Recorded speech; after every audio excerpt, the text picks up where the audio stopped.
Our gathering song for the month of January is "We Shall Be Known," and the words will be on the screens.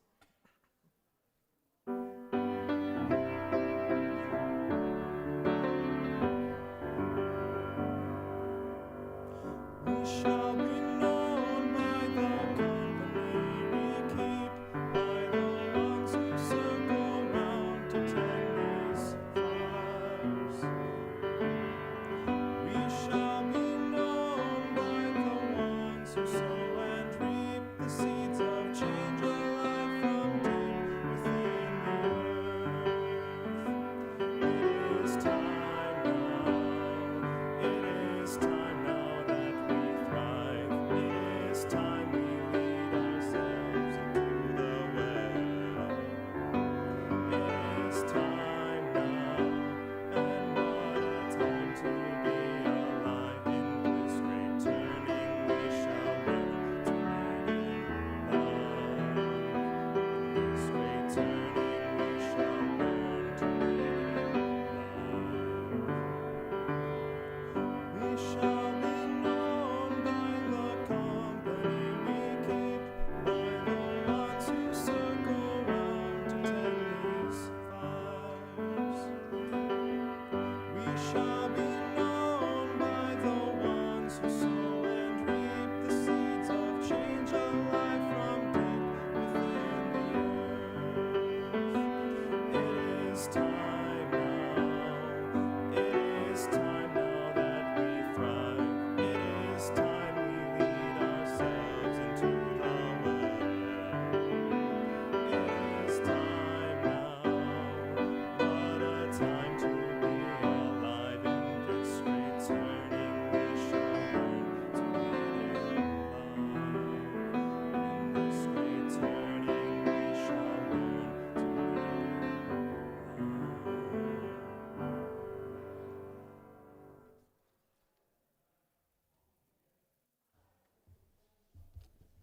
Good morning. Welcome to the Unitarian Universalist Society. I'm Kara Beauchamp, a worship associate and a member of this congregation. I'm a white woman in my late 50s with white hair. My pronouns are she and her. Today's service was created by Quanda Hood. Our minister, Reverend Diana Smith, will be preaching next week. We are grateful to gather on this beautiful morning, both in person and online, for a time of inspiration, reflection, and connection. Whether you join us today with joy in your heart, weighted with burdens, or searching for meaningful connections, we are glad you are here. I invite you to bring your whole self and to be present in this moment as you are able. We are glad you are here. As Unitarian Universalists, our faith expresses our core value of love through how we agree to be together and to support each other. We are glad that you are here. The shared principles, sources, and values of our living religious tradition guide us. This morning, we celebrate and explore how poetry connects us to who we are and how it can illuminate the greater mysteries of life. We give thanks to this land and those who cared for it over the centuries, the Kickapoo, the Iowa, the Sauk, and the Meskwaki. We are grateful for their care.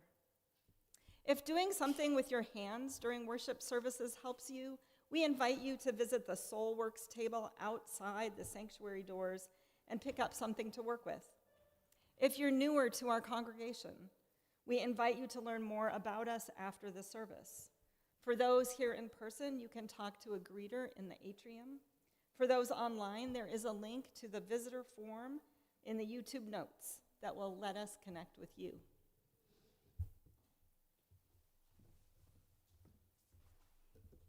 Good morning. My name is Quanda Hood, and I am a worship associate here at our beloved UUS sanctuary. It's a pleasure and an honor to be with you here today. I'm a West Indian middle-aged woman who identifies as a proud member of the LGBTQIA+ community, and my pronouns are she, her. Welcome. We gather together, familiar words to many of us. We, called here not by name, not by special invitation, but we are who are here, who, walking by the door, come in, who come anonymously, burdened and borne by our visions, yearnings, despairs, and solitudes. Gather, called here not by law, not by outer compulsion, but by inward necessity, do we come, alone or with others, casual, yet intent, drawing in, drawing towards, drawing near. Together. This is the hardest, the most difficult thing, for within and without this building and this room we irk, frustrated, and anger at each other at least as often as we tend to give support. Together is a place. Together is a way. Together is a focus, an acknowledgement that we who gather are seekers and are equal in our seeking. This is We Gather Together by Libby D. Stoddard. And now we'll have our opening hymn, number 29, Joyful Joy, We Adorn Thee. Please rise in body or in spirit.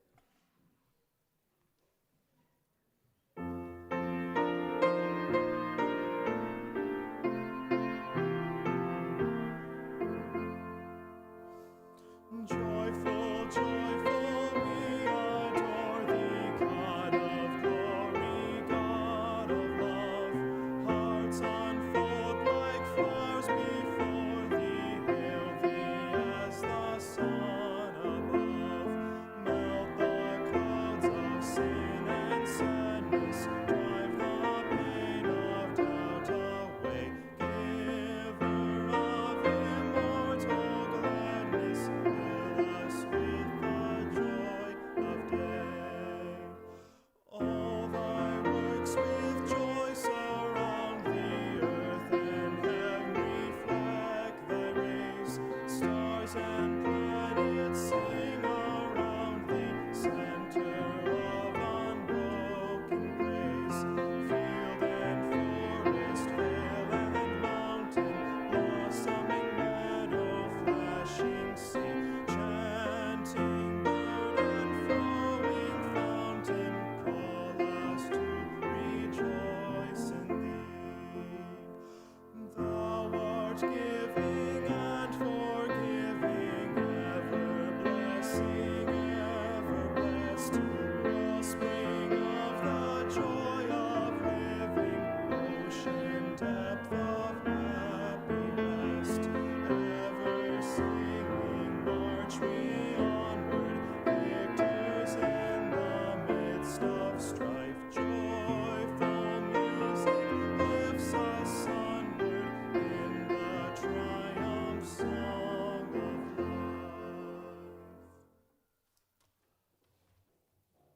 love. As Unitarian Universalists, we light a flame within a chalice as a symbol of sanctuary, safety, and hope, to unite us in our worship and to remind us of our ongoing search of the light of truth.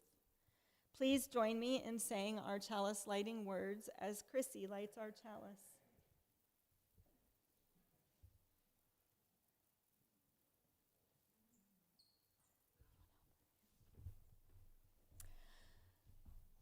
Life is a gift for which we are grateful. We gather in community to celebrate the wonder and mystery of this great gift. So let us now kindle the flame of our liberal religious heritage and renew our covenant of mutual love and care. Love is our doctrine, the quest for truth is our sacrament, and service is our prayer, to dwell together in peace, to seek knowledge in freedom, and to serve those in need. This we promise, this we covenant with life and one another. Each week, we light a candle for justice and healing to acknowledge our interdependence with the natural world and with all members of the global community, especially the most vulnerable.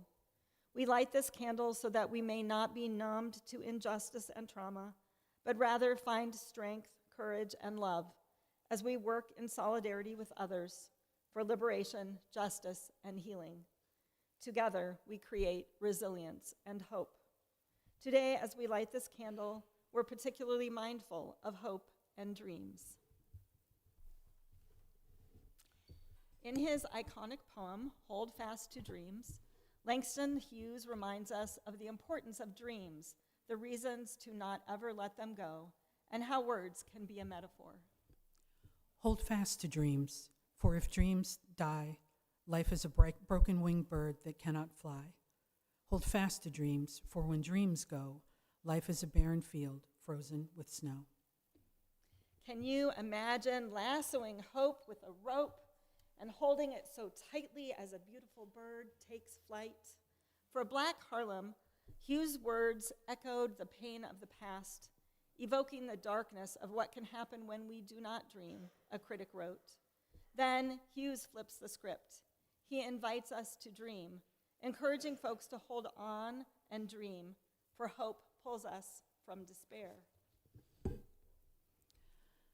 In the poem Harlem, Langston Hughes wrote, "What happens to a dream deferred? Does it dry up like a raisin in the sun, or fester like a sore, and then run? Does it stink like rotten meat, or crust and sugar over like syrupy sweet? Maybe it just sags like a heavy load, or does it explode?"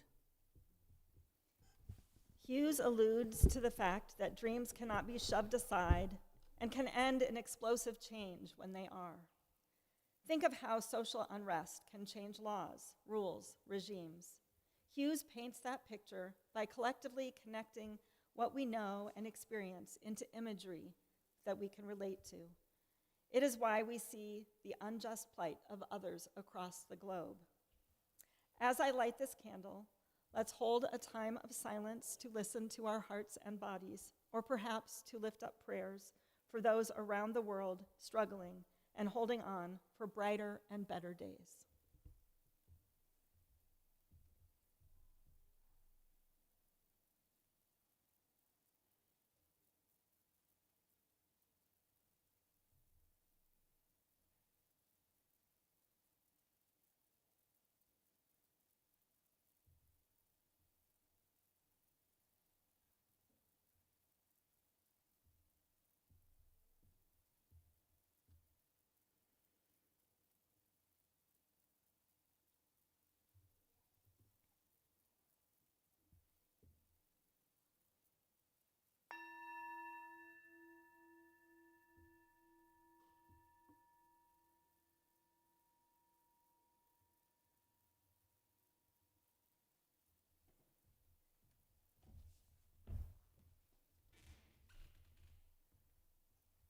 Good morning, everyone. My name is Nick Kaplan. My pronouns are they, them, and I am the grateful director of Lifespan Religious Education here at UUS. Before I get started, I'd like to invite all of my friends who are in the RE Commons to come in to our sanctuary space at the cushions or the table, or there's a whole row of chairs. You'll want to be able to see our pictures on our screen. So come on in so that you can see them. Come on. Yeah, you.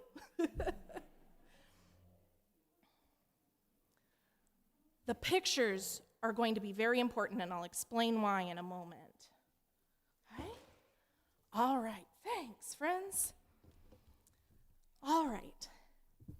When I was looking up different kinds of poetry, I found over 24 different kinds of poems. Did you know that? Yikes. Yikes. That was more than I expected, to be honest. I knew some of those, but over 24.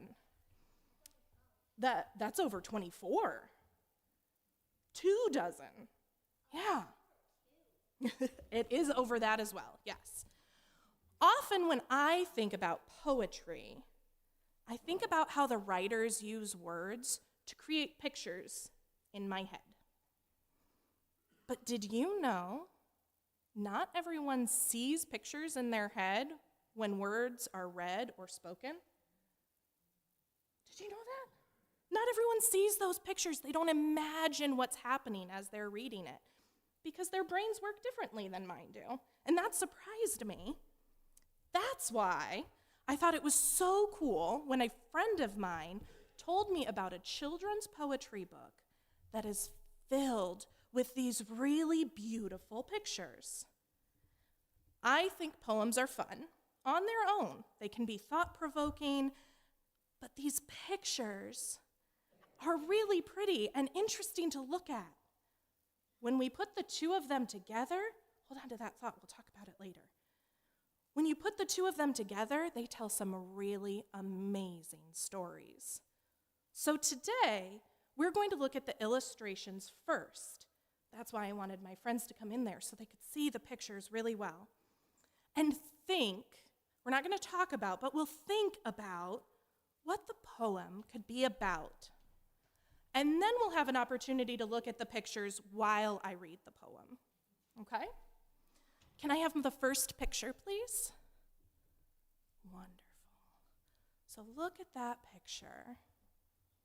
I see lots of different things. What could this poem be about? Do you have some ideas? We're not going to talk about them, but do you have an idea in your head of what the poem could be about? All right, can I have the next slide, please? This is God got in a boat and said, wow. She'd never actually floated in a boat, though. She'd seen people out on the water, and she told herself she'd have to try that someday. Water had always bored her until she started seeing people having fun on it. So one day she got in a boat and said, wow, and headed out across the lake. And the whole world looked different. She couldn't get over it. It didn't look like it looked from the sky or from the ground or even from inside a whale, which she'd tried once or twice. She sat in the boat and was surprised how much sense it all made.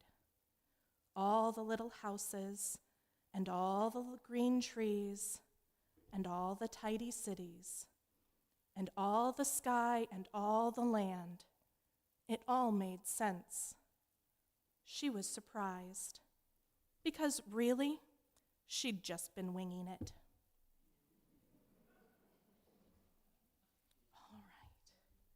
So this is our second illustration. This is a new story now, and it will have a new poem to go with it.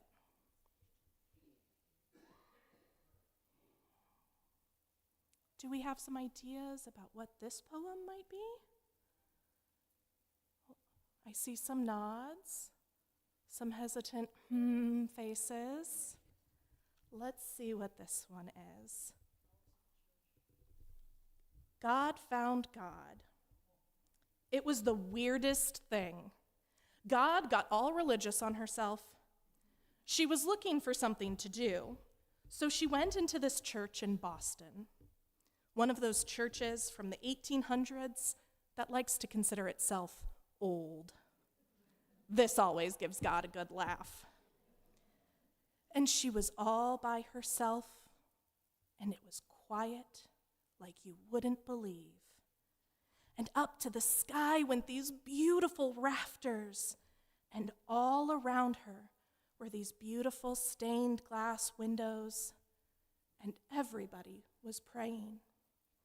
All the people in the pictures, all the statues, all the angels in the room were praying.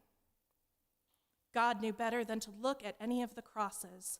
She was still trying to figure that all out. But she knew that she had actually found a holy place. So she dropped a coin in the building fund box before she went away.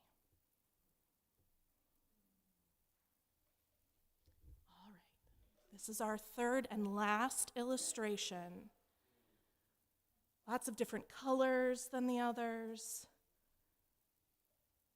You might notice different things than your neighbor notices.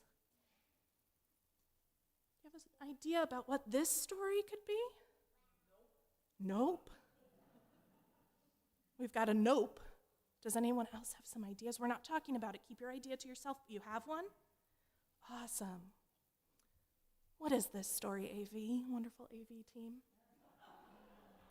God got cable. Cable is how people used to watch lots of their shows. Okay. Meh. All right. So God got cable, and for a week watched nothing but. Didn't see the comet, didn't see the hurricane, missed that baby being born entirely. Just watched cable. Funny thing is, he liked it. He knew he wasn't supposed to. All these girls crying about their boyfriends, all those track meets, all that soap and toothpaste. He liked it, couldn't help it. Then Gabriel came over with a deck of cards, and next thing you know, they've played poker 4 weeks straight. Gabriel's beard nearly as long as God's, and corn chips all over the place. And what God decided was that he liked not cable, not poker, but a break. Every now and then, even God needs a break. Those poems were from Cynthia Ryland's book, God Got a Dog, and all of those wonderful illustrations were by Marla Frazee. Now, we are at our time in service when we come back to our beautiful chalice. Each week, when they head to classes, our children light a lantern as a symbol of the love and hope that goes with them as they explore our faith. Children, youth, and teachers, anyone who's headed to classes today, can you please come on up here while Alex lights our lantern from our chalice? And then we'll all join Andrew singing Be Open as the children, youth, and teachers head to religious education. The words will be on your screen.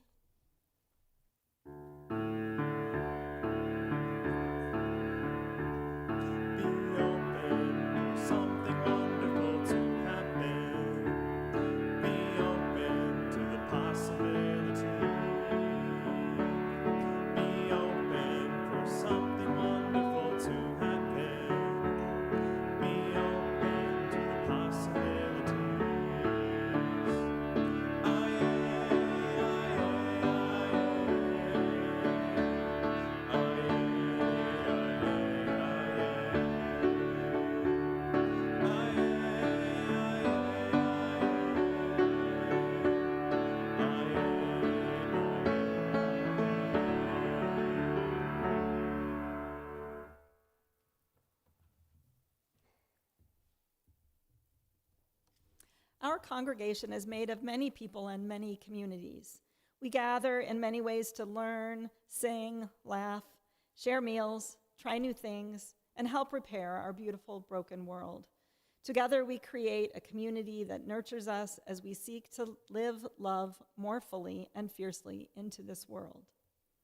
This morning, Marcia Cheney is here to share about how connecting with UUS through being a worship associate has impacted her.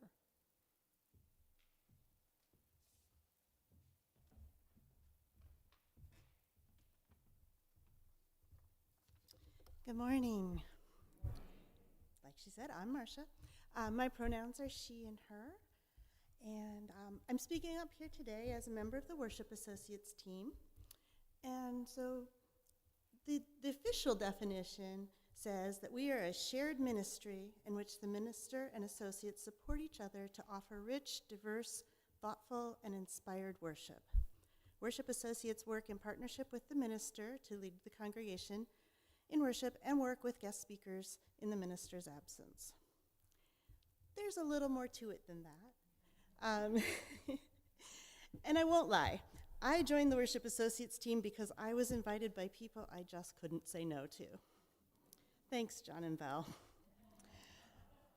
But it had been on my radar for several years as something I was interested in doing when I had time. So it wasn't hard to say yes, even though it's not easy to find time. So I'm a lifelong learner, and being a worship associate has really given me the opportunity to learn a lot of new things. Things about Unitarian Universalism, of course, especially the history was all very new to me, but also about new to me spiritual practices. I love writing about my beliefs and sharing my practices with y'all.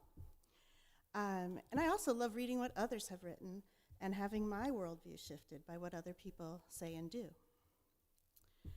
So, in just about every aspect of my life, I'm a person who prefers new experiences.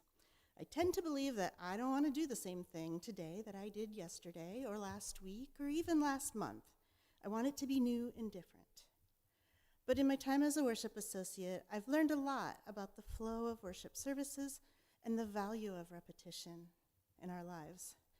And so I've learned to see spaces where knowing what comes next can be both comforting and powerful. I've also learned how to accept feedback, both positive and negative feedback, in a different way.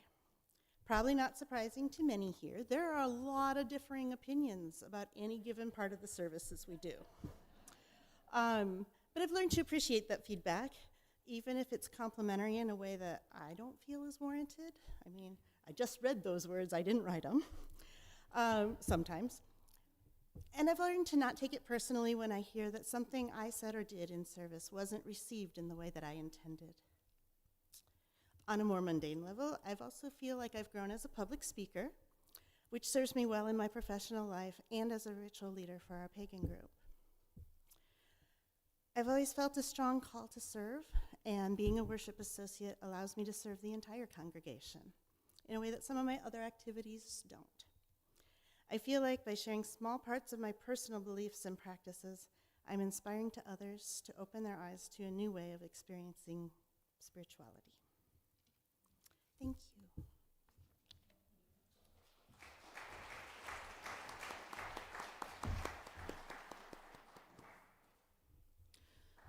And now a time for meditation, contemplation, and prayer. This is Winter Meditation by Tess Baumgauer. Something has changed in me this winter. In the past, I've focused on how long winter is, how miserable I find it, and how it seems so interminable. This winter, I find myself thinking instead that every day, every hour, every minute brings us that much closer to spring. We all experience wintry times when things seem harsh and frozen, or muffled by the layered shrouds of snow. It is helpful to remember that each day that draws bleakly, each night that wraps its cold cloak around our hearts, brings us closer to that time of warmth and vibrant sun. It is perhaps helpful to consider that turning towards spring is an active thing.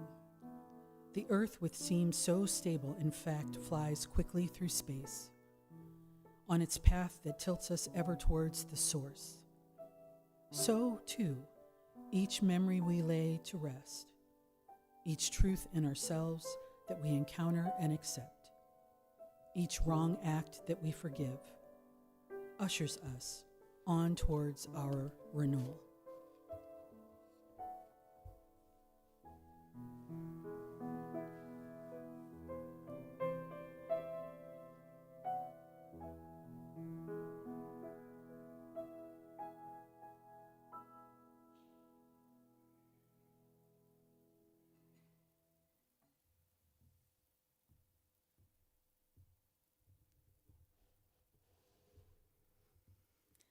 The poem on perseverance, rising, and rebirth was written by UUS member Joe Kaplan when they were in high school and is a deep internal reflection containing thoughts of perseverance and hope. At the end, I invite you to pause for a moment and think about what imagery, feelings, and emotions this poem evokes for you. From the fire I was born, inherent to the void. Air is my companion. Flight, earth that nurtured me, then spurned me on its cold, hard rocks. Water that nourished me, then drowned me beneath its waves. Death has claimed me, but like the soaring phoenix, I rise again from the fire whence I came. Through the void to which I was inherent and into the air, I have been reborn.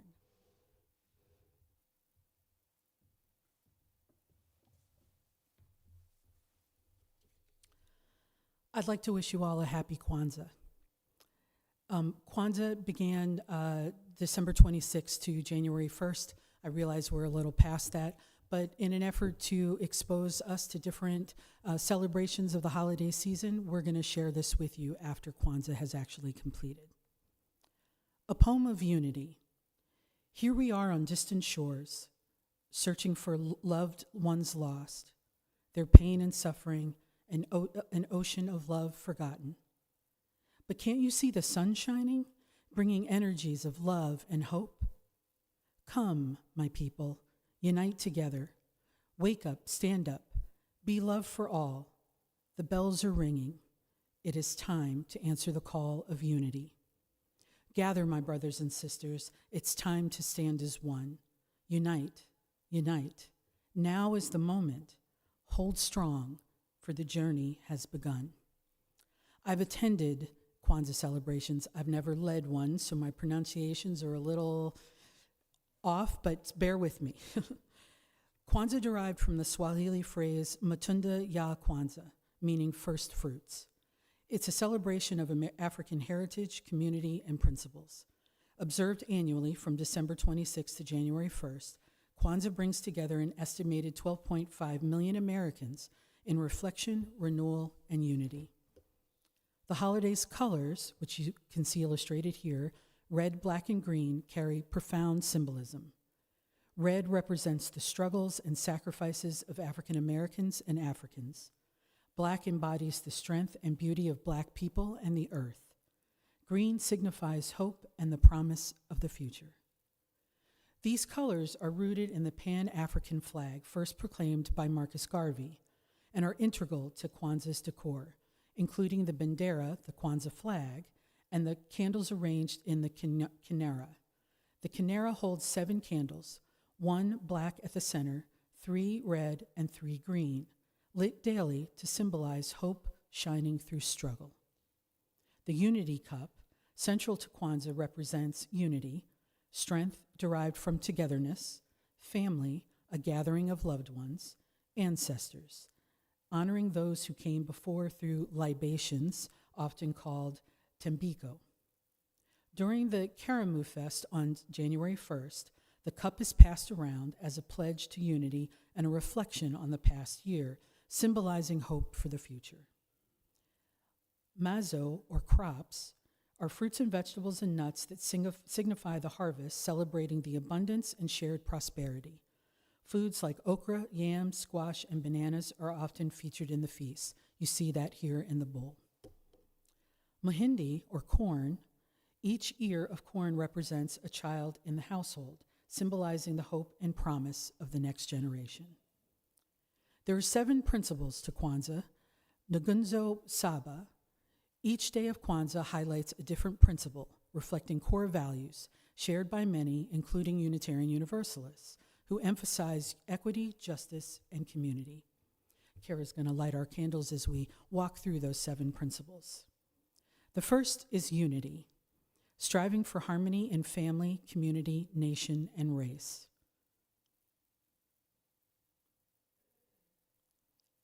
Next is self-determination, defining and speaking for oneself. Next is collective work and responsibility, uplifting the community together. And then cooperative economics, building shared economic strength. Purpose, focusing on collective growth and community building. Creativity, using creativity to make the community more beautiful and beneficial. And lastly, faith, believing in the community's strengths, values, and triumphs, honoring Kwanzaa's spirit. Kwanzaa celebrates African heritage while inviting everyone to reflect on a shared unity, creativity, hope, and principles. As we learn more about this meaningful tradition, let us consider incorporating its rituals and values into next year's holiday celebrations, fostering a deeper connections and understanding.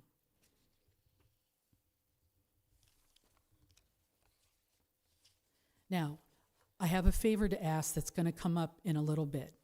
I'd like you all to think about 10 words that embody you for you.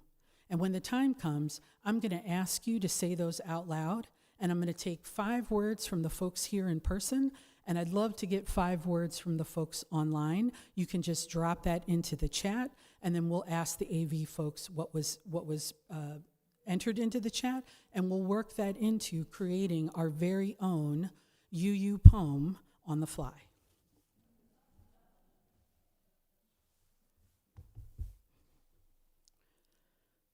Tomorrow, and tomorrow, and tomorrow. Creeps in this petty pace from day to day, to the last syllables of recorded time, and all our yesterdays have been lighted fools, the way to dusty death. Out, out, brief candle. Life is but a walking shadow, a poor player that struts and frets his hour upon the stage and then is heard no more. Shakespeare's words from Macbeth resonate across centuries, illuminating the fleeting nature of life. As No Sweat Shakespeare explains, the candle represents human life, brief, burning brightly for only a moment before engulfed by the vast darkness that surrounds it. For Macbeth, this realization comes too late. He is trapped by his ambition, left to reflect on the emptiness of his choices that have been brought to him. In just 9 lines and 60 words, Shakespeare captures the souls of confrontation with mortality, regret, and the impermanence of existence. Percy Shelley said, Poetry lifts the veil from the hidden beauty of the world and makes familiar objects be as if they were not familiar. Poets possessed the remarkable ability to transform words into vessels of emotion. They take the fleeting, a moment, a feeling, an experience, and render it timeless. Through rhythm and language, poetry breathes life into the unseen, giving voice to the heart and making the intangible tangible. Poetry is a profound reflection of spiritual reality, a window into the unseen dimensions of existence that transcend this material world. Its rhythmic structures and evocative language capture emotions, beliefs, and experiences that resonate deeply within the human spirit. It invites us to analyze symbolism, unravel layers of meaning and self-awareness. It invites us to analyze that symbolism, unravel those layers, and make those connections between the text and our lives. In creating poetry, we synthesize and reflect, transforming abstract thoughts into tangible expressions. Through this interplay, poetry becomes a tool for intellectual and spiritual growth.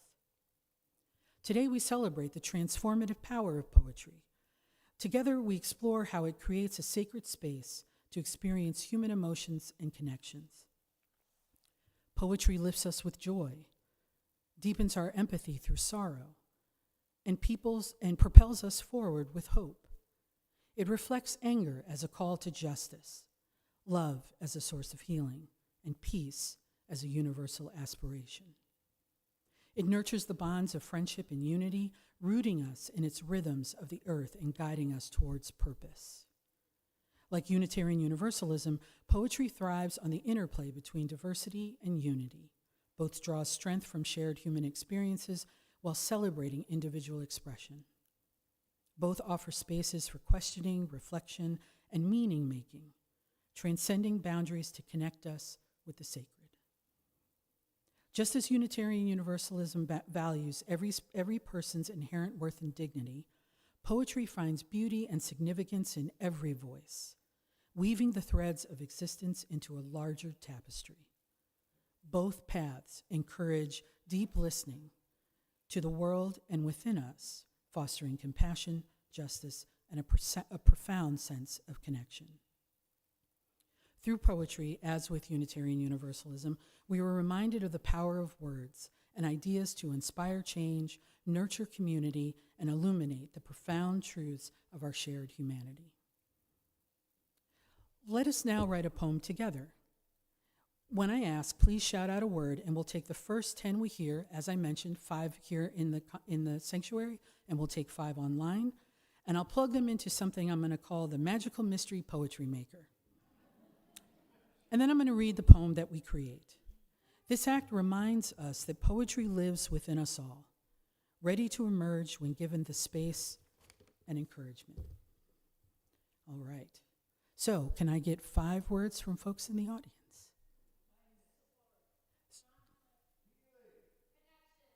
Support, healing, justice, interdependence.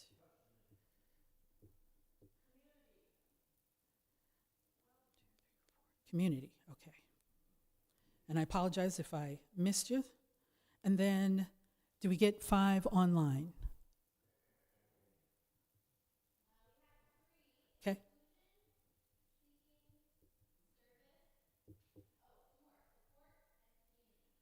Okay, and support and community I had. And just to make sure I got that right, we got inclusion, seeking, and service. Okay, and then one of the words that was yelled out that I didn't hear, I think I heard what? Compassion? All right, there we go. Okay, it's working its magic.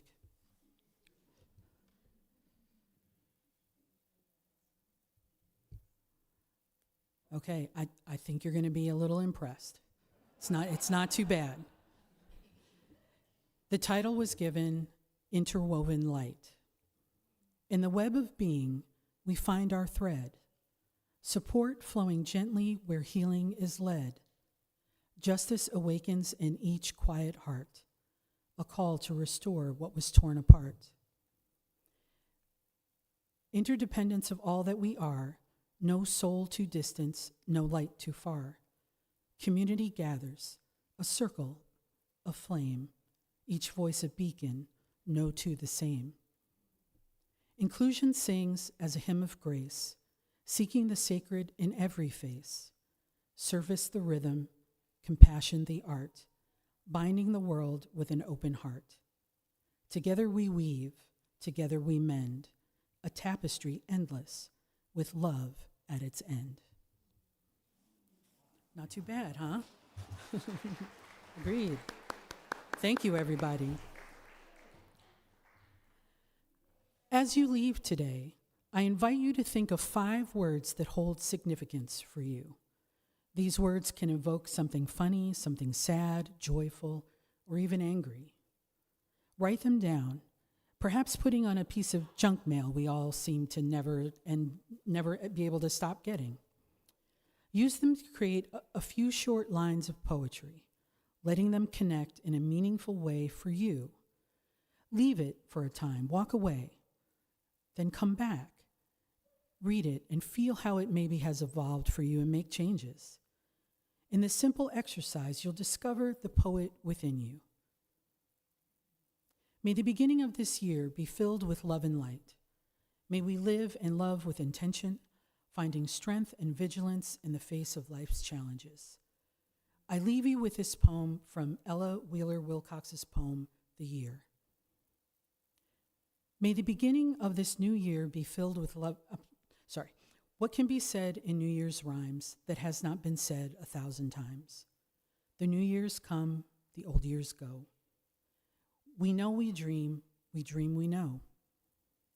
We rise up laughing with the light. We lie down weeping with the night. We hug the world until it stings. We curse it then and sigh for wings. We live, we love, we woo, we wed. We wreathe our brides, we sheet our dead. We laugh, we weep, we hope, we fear. And that's the burden of a year.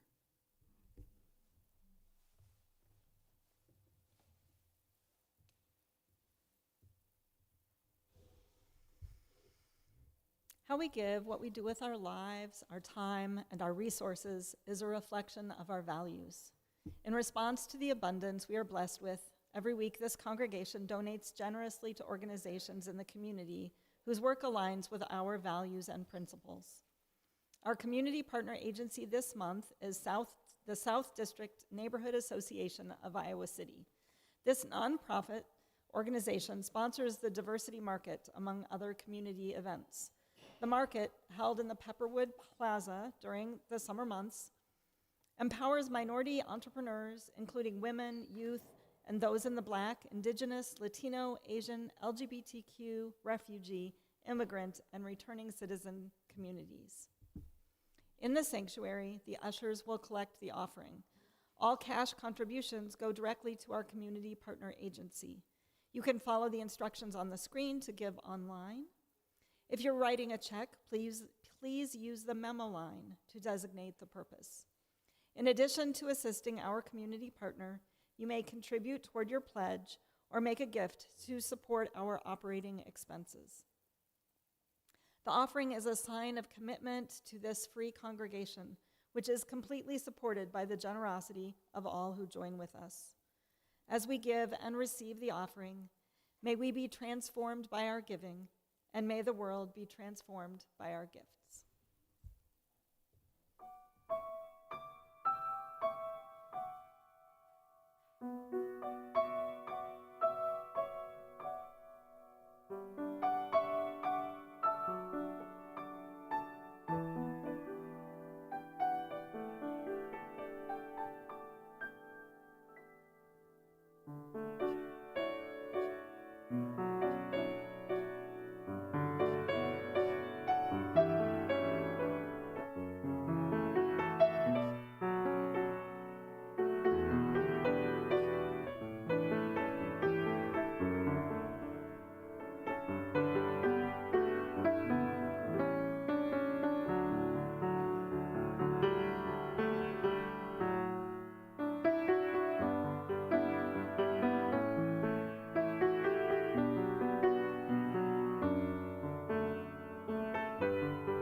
As we begin to close our service, I'm going to share a poem.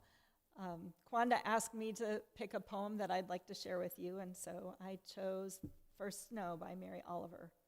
I love the way Oliver's observations of the natural world call us to notice the details of our surroundings, and the way she connects her observations of nature with the ways we can understand ourselves.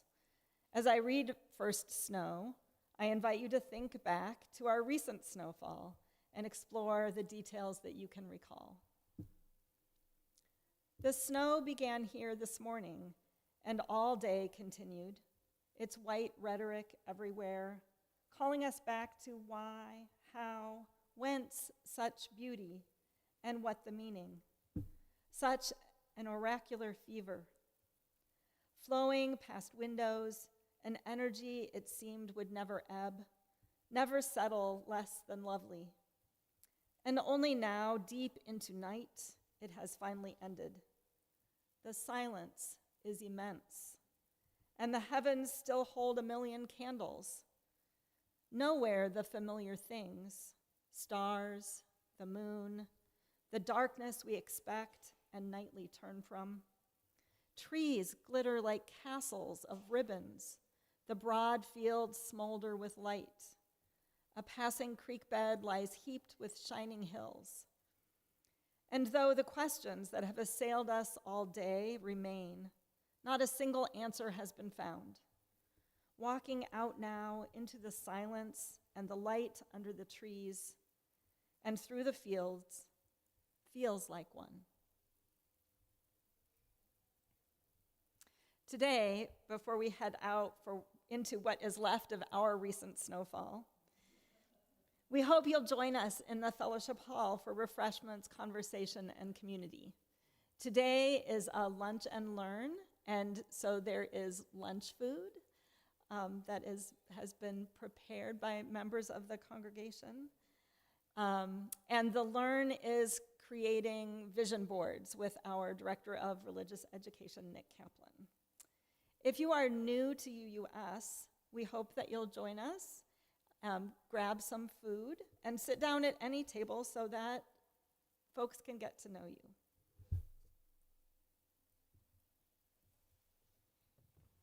Our closing hymn for this morning is number 149, Lift Every Voice and Sing. Please rise in body or in spirit.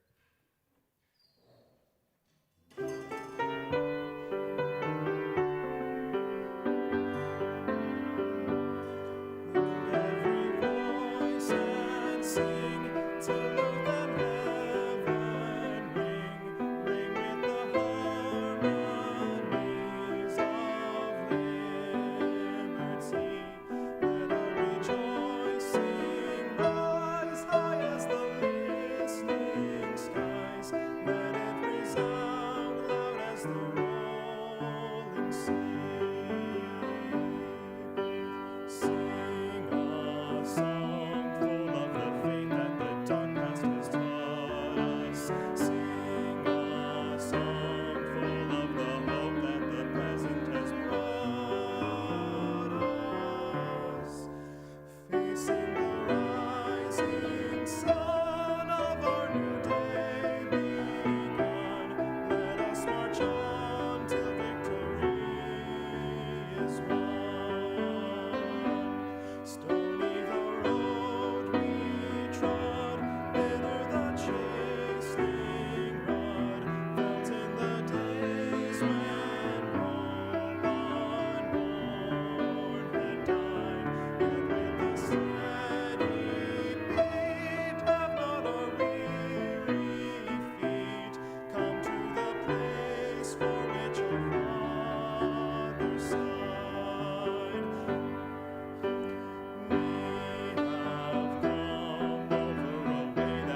Please join me in the words for extinguishing the chalice.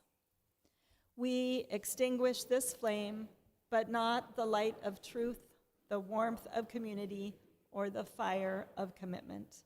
All these we carry in our hearts and in our minds until we are together again.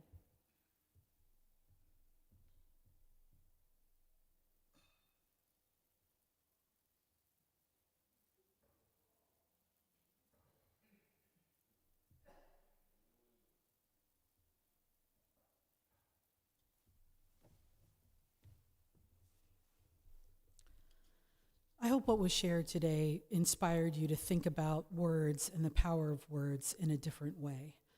I like to think of lyrics as just words put to music, so I often find that the songs that we sing and listen to are also expressions of poetry. Poetry has the power to delight and invite us to connect in a way through words and all of life's complexities.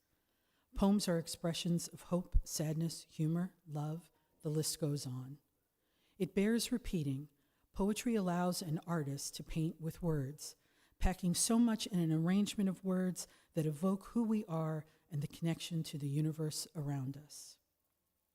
So Live Your Life by Chief Tecumseh, who was a Shawnee chief and warrior who promoted resistance to the expansion of the United States onto Native American lands. A persuasive orator, he traveled widely, forming a Native American confederacy and promoting intertribal unity. This is his poem. So live your life that the fear of death can never enter your heart. Trouble no one about their religion. Respect others in their view, and demand that they respect yours. Love your life. Perfect your life. Beautify all things in your life. Seek to make your life long and its purpose in the service of your people. Prepare a noble death song for the day when you go over to the Great Divide. Always give a word or a sign of salute when meeting or passing a friend, even a stranger, when in a lonely place. Show respect to all people and grovel to none. When you arise in the morning, give thanks for the food and for the joy of living. If you see no reason for giving thanks, the fault lies only in yourself. Abuse no one and no thing, for abuse turns the wise ones to fools and robs the spirit of its vision. When it comes for your time to die, be not like those whose hearts are filled with the fear of death, so that when their time comes, they weep and pray for a little more time to live their lives over again in a different way. Sing your death song and die like a hero going home. May the beginning of your new year be filled with love and light. May we be strong in the face of adversity, living and loving more intentionally into this world. Thank you so much for joining with us today. And we're going to close out with one of my favorite songs and poems, if you ever stop to read the lyrics, What a Wonderful World. Thank you.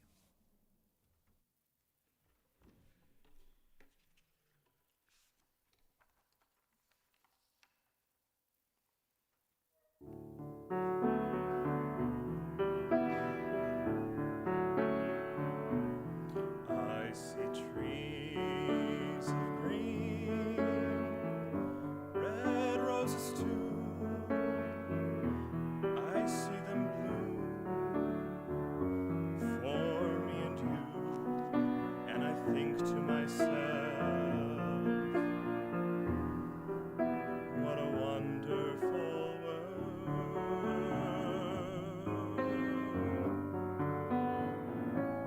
I see skies of blue and clouds of white, the bright blessed day, the dark sacred night, and I think to myself, what a wonderful world.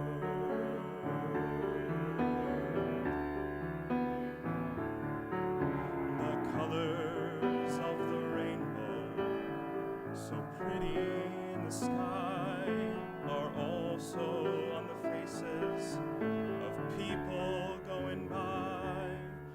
see friends shaking hands, saying, "How do you do?" They're really saying, "I love you."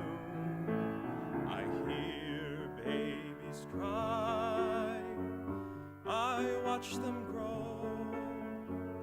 They'll learn much more than I'll ever know. I think to myself,